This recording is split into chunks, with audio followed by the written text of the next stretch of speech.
matematika dan wali kelas 8, Ibu Santi sakit, sehingga tidak dapat masuk dan mengajar. Akhirnya dicarikan guru pengganti, Ibu Eni. Ibu Eni baru 2 tahun menjadi guru SMP. Beberapa murid perempuan, Vivi dan Natali, mengetahui hal ini dan mulai menggunakan kesempatan dan bersikap seenaknya. Tertawa dan tidak mengindahkan kehadiran Ibu Eni. Ibu Eni mencoba menyapa Vivi dan Natali dengan ramah, sambil mengingatkan mereka untuk tetap fokus pada pengerjaan tugas. Ayolah tugasnya dikerjakan, nanti ibu ditegur Bapak Kepala Sekolah kalau kalian tidak kerjakan tugas. Tolong bantu ibu ya. Namun Vivi dan Natali malah jadi tertawa, ah ibu, santai saja bu. Mereka tetap tidak mengerjakan tugas dan malah mengobrol. Keesokan harinya, Ibu Santi memanggil Vivi dan Natali serta menanyakan tentang laporan Ibu Eni. Ibu Santi menanyakan apakah mereka bersedia melakukan memperbaiki permasalahan yang ada.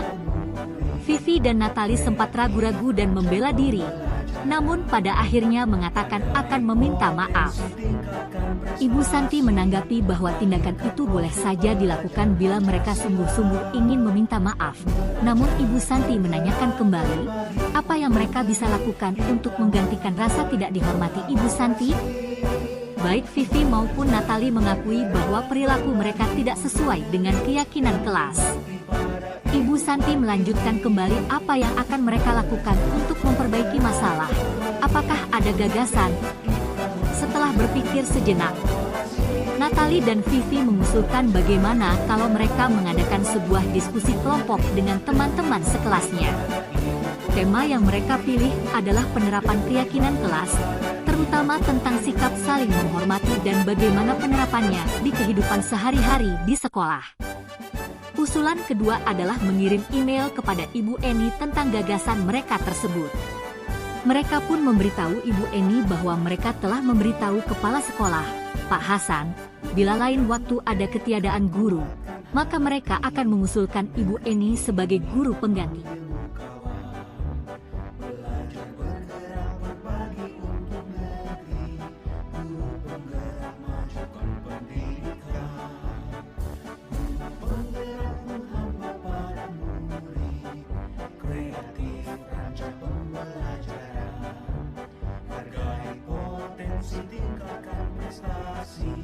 Lahirkan profil pelajar Pancasila, belajar bergerak berbagi untuk negeri, kita menjalin kolaborasi.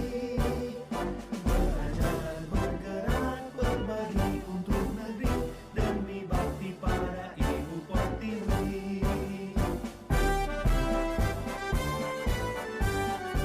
Sabrina hari itu bangun terlambat dan terburu-buru sampai di sekolah. Dia pun akhirnya sampai di gerbang sekolah, tapi baru menyadari kalau tidak menggunakan sepatu hitam seperti tertera di peraturan sekolah.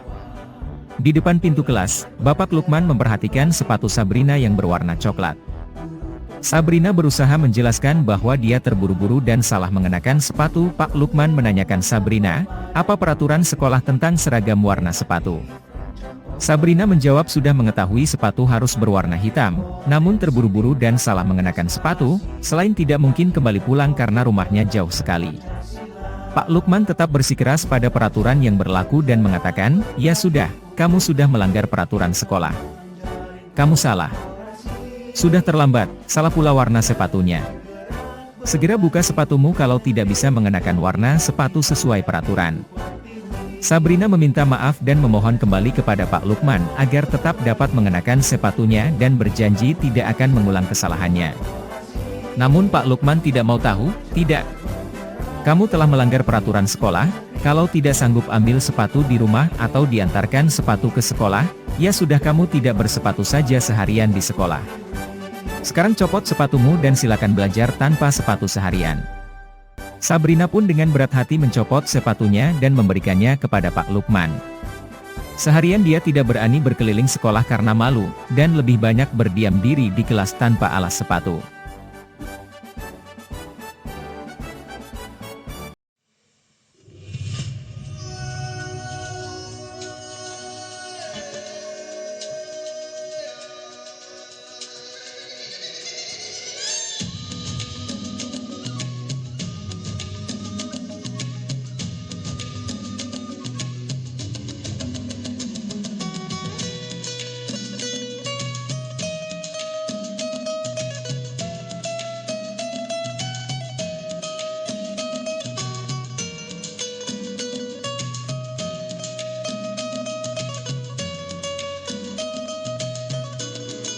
Ibu Dani sedang menjelaskan pelajaran bahasa Inggris di papan tulis, namun beliau memperhatikan bahwa Fajar malah tidur-tiduran dan tampak acuh tak acuh pada pelajarannya. Fajar coba jawab pertanyaan nomor 3, maju ke depan dan kerjakan di papan tulis. Fajar pun tampak malas-malasan maju ke depan, dan sesampai di depan papan tulis pun, Fajar hanya diam terpaku sambil memegang buku bahasa Inggrisnya dan memainkan spidol di tangannya. Ayo Fajar, makanya jangan tidur-tiduran, lain kali perhatikan. Sudah sana, duduk kembali. Kira-kira siapa yang bisa? Fajar pun kembali duduk di bangkunya. Hal seperti ini sudah sering kali terjadi pada Fajar, seperti tidak memperhatikan. Acuh tak acuh dan nilai-nilainya pun tidak terlalu baik untuk pelajaran bahasa Inggris. Pada saat ditegur oleh Ibu Dani, Fajar hanya menjawab, "Tidak tahu, Bu." Ibu Dani pun menjawab lirih, "Gimana kamu Fajar? Kamu tidak kasihan sama ibu ya? Ibu sudah capek-capek mengajarkan kamu, tidak kasihan sama ibu." Dan Fajar pun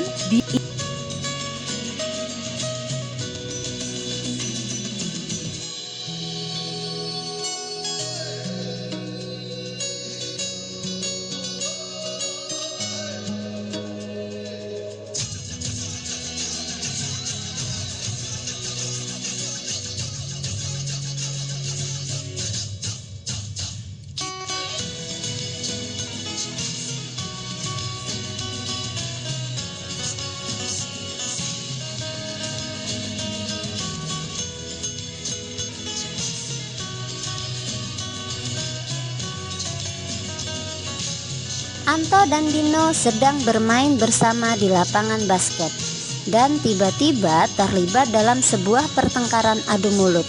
Dino pun menjadi emosi dan mengadakan kontak fisik, menarik kemeja Anto dengan kasar sampai 3 kancingnya terlepas. Pada saat itu guru piket langsung melerai mereka dan membawa mereka ke ruang kepala sekolah. Ibu Suti sebagai kepala sekolah berupaya menenangkan keduanya, terutama Dino. "Dino, sepertinya kamu saat ini sedang marah sekali." Mendengar itu, Dino pun mengalir bercerita tentang kekesalan hatinya.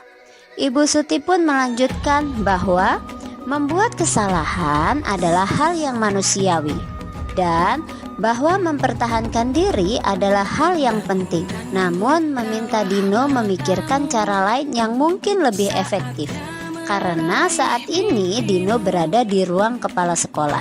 Ibu Suti melanjutkan bertanya tentang keyakinan sekolah yang disepakati, serta apakah Dino bersedia memperbaiki kesalahan yang telah dilakukan terhadap Anto. Dino pun akhirnya perlahan mengangguk. Kemudian Ibu Suti balik bertanya kepada Anto, hal apa yang bisa dilakukan Dino untuk memperbaiki masalah? Anto menjawab, "Saya perlu kancing saya diperbaiki, Bu. Ibu saya akan sangat marah kalau kancing baju saya sampai copot 3 kancing begini."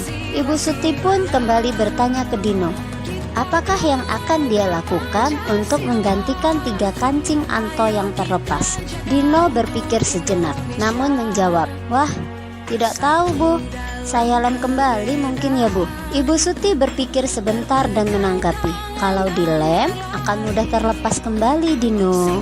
Bagaimana kalau kamu menjahitkan saja? Bersediakah kamu?" Dino tampak ragu-ragu dan menanggapi, "Menjahit? Mana saya tahu bagaimana menjahit, Bu." Ibu Suti meneruskan, "Apakah kamu bersedia belajar menjahit?" Dino berpikir sejenak, memandang ke meja Anto dan menanggapi, "Yang mengajari saya siapa, Bu?" Dengan cepat Ibu Suti menjawab, "Pak Irfan, guru tata busana." Dino kembali diam sejenak, memandang ke meja Anto yang tanpa kancing. Akhirnya Dino mengangguk tanda menyetujui, dan sepanjang siang itu Dino belajar menjahit dan memperbaiki kemeja Anto. Terakhir kali terlihat kedua anak laki-laki tersebut, Dino dan Anto, pada jam pulang sekolah. Mereka sudah bercengkrama dan bersenda gurau kembali.